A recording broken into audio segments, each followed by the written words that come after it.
you notice, Saturn 1, that big tall rocket is 190 foot tall.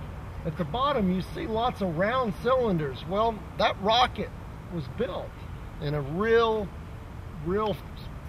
fast pace. And the way they did that, they wanted a really large booster to be able to lift a lot of payload, and they didn't want to spend a lot of time building a real large single tank. So what they did is they clustered a lot of these different rockets together, the tanks from them, and built the Saturn 1 first stage. In fact, if you look to the far right, that Redstone rocket, that's actually a tank of oxygen and alcohol, and they actually use one of those tanks at each one of the sections on the Saturn 1 on that first stage. So you'd see a white tank, a black tank, and a white tank and a black tank.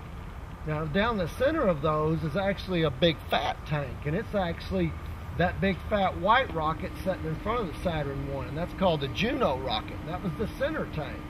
So you had all these oxygen tanks around the outside, and you had a kerosene tank down the center.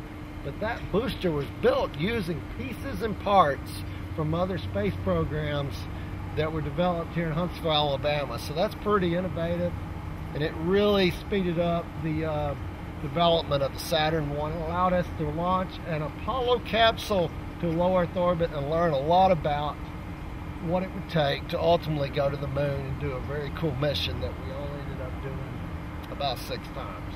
So anyways, very cool.